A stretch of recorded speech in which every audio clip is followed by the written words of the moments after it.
70 वर्षों से आप तमाम ने वोट दिए, अपने मुख्तलिफ सियासत पार्टियों को अपना वोटों से नवाजा, इक्तदार की कुर्सियों पर बिठाया, आपके वोट लेकर मुख्यमंत्री बन गए, उप मुख्यमंत्री बन गए, लीडर बन गए। मगर मैं आज भी उत्तर प्रदेश की आवाम से पूछना चाहता हूं कि क्या आपका कोई पॉलिटिकल एम्पावरमेंट हुआ? क्या आपके बच्चों को उनका अधिकार मिला? क्या आपको कोई अपना अधिकार मिला? नहीं मिला, क्योंकि ये लोगों ने कभी हमको आगे बढ़ने ही नहीं दिया। हम जब उत्तर प्रदेश के अवाम के सामने जाते हैं, सवाल करते हैं कि बताइए मेरे भाइयों, दोस्तों, बुजुर्गों, उत्तर प्रदेश में यादवों का नेता है, जाटों का नेता है, तमाम समाज का नेता है, लेकिन क्या वहीं पर कहीं मुसलमानों का कोई नेता है? कोई है नेता? यही हमको जवाब मिलता है हर तरफ के, नहीं है वारिस भाई, हमारे पास कोई नेता नहीं। तो मैं पूछता चाहता हूं, क्या क्या हम में कोई ऐसा है नहीं जो बेबाक नेता बने, बेबाक लीडर बने, जो पढ़ा लिखा हो, ईमानदार हो, दयानतदार हो, जो जाए हमारे मसले मसाइलों को उत्तर प्रदेश की विधानसभा में उठाए, आपकी आवाज लड़े, आपके लिए आपके इंसाफ की गुहार लगाए? हमारे पास तो ऐसे सैकड़ों हैं, सैकड़ों है हमारे पास ऐसे नेता। 19% वाले हमारे भाई दरी नहीं बिछाएंगे, अब बराबरी की बात होगी, हिस्सेदारी की बात होगी, हिस्सेदारी की लड़ाई होगी। क्योंकि मेरे भाइयों, दोस्तों, बुजुर्गों, इनका टाइम खत्म हो गया।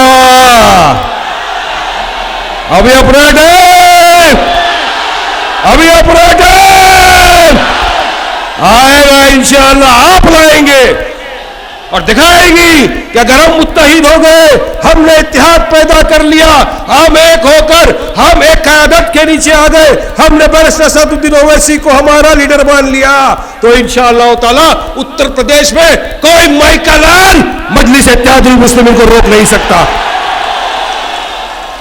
बनाएंगे इंशाअल्लाह सरकार। यही अरमान लेकर हमारे कायद बैरिस्टर असदुद्दीन ओवैसी साहब इतनी दूर, हजारों किलोमीटर दूर से उत्तर प्रदेश में आए, गांव गांव, गली गली, मोहल्ले मोहल्ले, कस्बा कस्बा घूमे। क्यों आए? अगर तेलंगाना में बैठे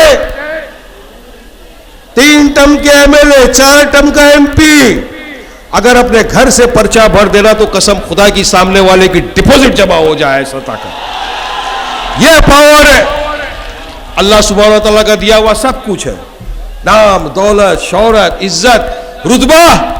रुतबा तो वो कि आज देश के प्रधानमंत्री का नहीं है, उससे ज्यादा रुतबा, इज्जत मेरे कायद का। ये रुतबा, ये इज्जत मेरे कायद की है। मगर फिर भी इतनी दूर आपके लिए आए, क्योंकि हम भी चाहते हैं कि आपका विकास हो।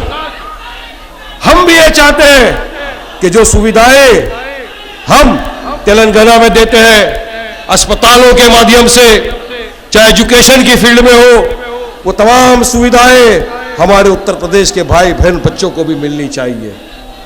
मैं पूछता हूं, क्या आपके यहां उत्तर प्रदेश में कोई ऐसा अस्पताल है जिसमें 30 रुपए का एक कार्ड ले लो, 3 महीने इलाज पूरा फ्री? नहीं है ना। कोई ऐसा स्कूल है आपके पास जिसमें बच्चे का किताब फ्री, कलम free, uniform free, fees free? नहीं है ना। मगर आप चाहते हो ना कि हमारे भी बच्चों को मिले, चाहते हो ना, तो आइए जमात का साथ दीजिए। यह अरमान लेकर आपके बीच में आए, वरना आप तो देख रहे हो देश के हालात क्या हो रहे हैं, बद से बदतर हालात होते जा रहे हैं। कि मेरे कायद बैरिस्टर असदुद्दीन ओवैसी जो हक की लड़ाई लड़ रहे थे उत्तर प्रदेश के अंदर, आपकी हमारी आवाज बन के गूंज रहे थे, दलितों की, मजलूमों की, मुसलमानों की आवाज बन के गूंज रहे थे, हक की लड़ाई लड़ रहे थे। कुछ कातिल बुज़दिलों ने उनके ऊपर गोली चलाई। डरेंगे क्या? चुपचाप बैठेंगे क्या? मेरा कायद तीसरे दिन निकल गया उत्तर प्रदेश में, फिर आवाम के बीच, फिर आवाम की हक की लड़ाई में शुरू हो गया। मैं बोलना चाहता हूं इन लोग को, ओवैसी को फ्लावर समझा है क्या? फ्लावर नहीं, फायर है फायर। डरेंगे नहीं, झुकेंगे नहीं, हक की लड़ाई लड़ते रहेंगे, संविधान के दायरे में रहकर लड़ते रहेंगे, अपना अधिकार लेते रहेंगे। नहीं डरे, डर गए डराने वाले, मिट गए मिटाने वाले। अरे हम तो आप ही करते हैं तो हो जाते हैं बदनाम, वो कत्ल भी करते हैं तो चर्चा नहीं होता। ये असद ओवैसी साहब को लीडर, नेता, मिनिस्टर बनने का कोई शौक नहीं है।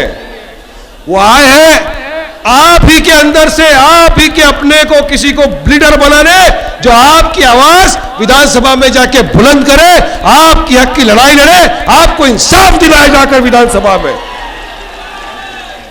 यह मंशा हम लेकर आए, वरना ऐसा ही रहेगा, बहुत जिंदगी भर चलता रहेगा, हम दूसरे को ब्लेम करते रहेंगे। हम अपने आप को अगर नहीं देखेंगे तो मुझे आज वो गालिब का बहुत बड़ा शेर याद आ रहा है, जिंदगी भर यही गलती करते रहे गालिब, धूलती चेहरे पे आईना साफ करते रहे। अगर हम अब भी एक प्लेटफॉर्म पे नहीं आए तो यकीन मानिए मेरे दोस्तों, बुजुर्गों, साथियों, आने वाले वक्त में हमारे बच्चे हमसे सवाल करेंगे, अब्बा एक जमात आई थी हैदराबाद से, आपके सामने गुहार लगा रहे थे, चिल्ला रहे थे, अपने हक की बात कर रहे थे, हमारे को साथ देने के लिए निमंत्रण दिया, आइए साथ में हम आपका विकास करेंगे, इतना चीजें आपको समझाई। अब्बा आपने उस जमात का साथ नहीं दिया जिसकी वजह से आज हम तकलीफ में गुजर रहे हैं। यह मौका मत आने दो मेरे दोस्तों, बुजुर्गों, भाइयों। ऐसा होना चाहिए कि बच्चा आपको कहे, अब्बा मानता हूं आपको, अम्मा सैल्यूट करता हूं आपको, क्या आपने 2022 के चुनाव में ऐसी जमात का साथ दिया जिसको हमने वोट देकर जिताया, तो आज हमारा आपको इंसाफ मिल रहा है, आज हमको हक मिल रहा है, आज हमारा विकास हो रहा है, आज हमारा एजुकेशन हो रहा है। ये बोलना चाहिए बच्चे आपको, क्योंकि मजलिस और इत्तेहादुल मुस्लिमीन डरने और घबराने की जमात नहीं है, शेरों की जमात है, ताकत रखते हैं हराने की। आपके पास ये आ रहे हैं, आगे भी आएंगे कि अगर आपने MIM को वोट दे दिया, असद ओवैसी की पार्टी को वोट दे दिया तो भाजपा जीत जाएगी, उसको वोट मत दीजिए, ये आपको डराएंगे। मगर याद रखो मेरे दोस्तों, बुजुर्गों, साथियों, उनसे डरना नहीं, उनकी आंख में आंख डाल के जवाब देना, उनको बताना कि प्रिय मित्र, जब लोकसभा का चुनाव आया, मेंबर पार्लियामेंट का चुनाव आया, मजलिस इत्तेहादुल मुस्लिमीन तो सिर्फ 3 जगह से लड़ी पूरी भारत देश में, हैदराबाद तेलंगाना से लड़े हमारे कायद बैरिस्टर असदुद्दीन ओवैसी साहब, बिहार से लड़े अख्तर उल इमान साहब, औरंगाबाद महाराष्ट्र से लड़े इम्तियाज जलील साहब।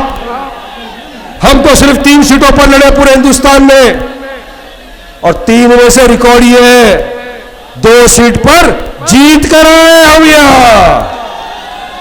और जो औरंगाबाद में हम जीते, मजलिस जो सीट जीती, तो मजलिस ने किसको हराया? जो भाजपा और सेना का 30 साल का MP, सिटिंग MP था, उसको हरा के, लात मार के उसको घर बेच के आए। यह ताकत है मजलिस इत्तेहादुल मुस्लिमीन की, यह हमारी ताकत है। हम में ताकत है इनको हराने की, इनमें ताकत नहीं उनको हराने की, तो इल्जाम का टिकड़ा हमारे सर पे डाला जाता है। ए टीम, बी टीम, सी टीम, कोई भी टीम को डरने घबराने वाले नहीं है आप। हम अपने अधिकार से अपने हक की लड़ाई लड़ने आए हैं, आपको आपका अधिकार दिलाने आए हैं।